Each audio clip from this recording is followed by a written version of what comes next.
Damian, Barrett, and welcome to the 2018 wash-up for the Western Bulldogs, brought to you by Karcher. Callum Twomey and Matthew Lloyd are here. And Lloyd, can the Dogs blame injuries for another poor season, or is there something seriously lacking at the club? I think there is more lacking at the Western Bulldogs. They'll blame youth and they'll blame injuries, but for mine, their last month saved their whole season. I thought it was a pretty average season aside from those 3 wins and the way they played against Richmond, but before that, I thought early on in the season they played West Coast at Etihad Stadium and they were like witches' hats, and I thought there's something seriously wrong, and their season played out that way. Their wins came against teams that were around them on the ladder, didn't they? They had a game against Geelong where they won, but otherwise it was teams below and outside the 8 that they won. Yeah, and out of the wreckage, I guess my highlight was the Dogs kids, because I think we did see those guys unearthed and blooded. Ed Richards is going to be a star of the competition. Really like what he was able to do across half-back, then he pushed forward later in the year and kicked some goals. Aaron Norton was good as a centre-half-back, a big marking option there. Look, they've got a few others. Pat Lipinski, Bailey Williams, Brad Lynch. We saw them play quite well on the weekend too against the Tigers.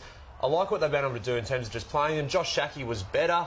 Look, he's still not the number 2 draft pick that went to the Lions a few years ago, but at least he did show some better signs in the second half of the season once he was able to get fit, Lloyd.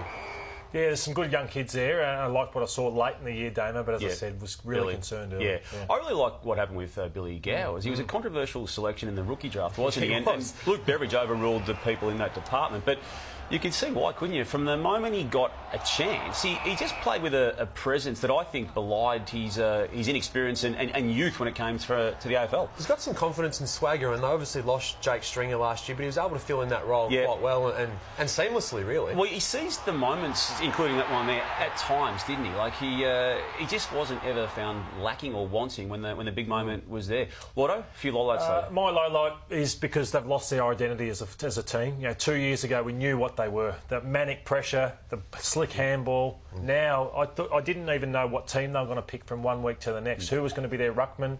How many will they drop from 1 week to the next? I think he's got to settle this whole group down next year. Lost identity is a pretty big call. Yeah, I just think, you know, what sort of game style do they play? And I saw against Richmond, they were a beautiful kicking team. They picked Richmond apart. Okay, is that how you're going to play?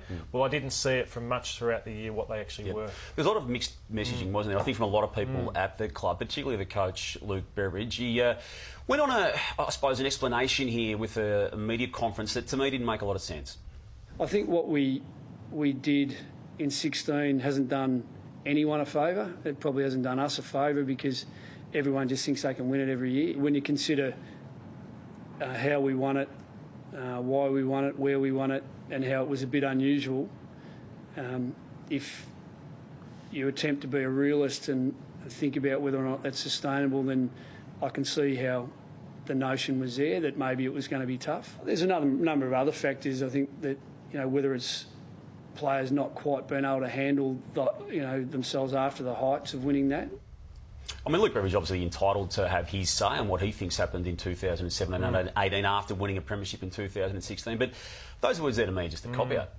Well, you look at the way Richmond have handled it. They just said, you've got to get back to business. We want no big heads. They even were concerned with Jack Higgins, what he did. Peter Gordon came out during the year and said, obviously, those who wanted more credits for that premiership have left the club. The rest are still here picking up the pieces. So, gee, they didn't handle that. There's a bit of revisionism going on about how it was handled afterwards and how they might have expected the drop-off. I'm not sure they expected a drop-off like this. No, they didn't. So it leaves us now to work out what we give them out of 10 for what happened in 2018. Start with you, please.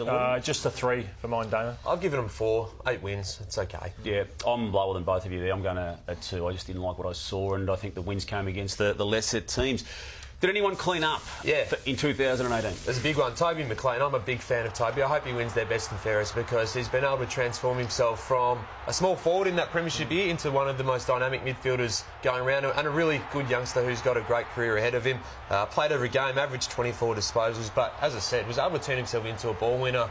Obviously cops a few free kicks for the drop of the knees occasionally, but he's courageous. Big raps, didn't he, Kel, when he first got in? Yeah, he was exciting, but he was a small forward who could mark. I don't think anyone saw this coming straight away and as early as it has been. So he's still able to go forward and kick goals, as we've seen here, but he's their most exciting youngster for me. Yeah, mine is Jack Macrae, and I hope he's in the All-Australian team or knocking on the door. I just wonder whether he'll make it with Gaff and Josh Kelly and those type of players. But if he didn't go out and hurt his hamstring for 4 or 5 weeks, he would have been in for sure. He's just a ball magnet.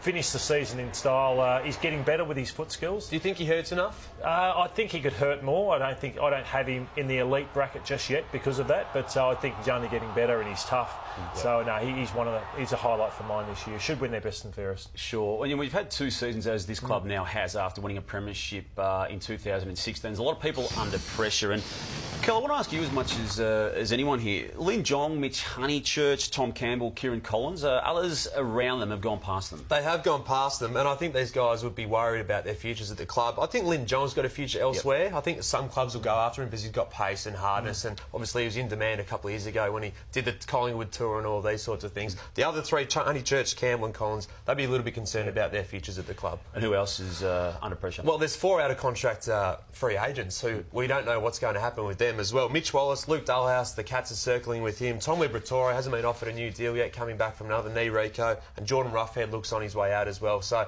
whether any of those 4 are still at the club next year, we'll wait and see. Mitch Wallace, I think, will have some suitors, as does Luke Dullhouse. Libba, don't know.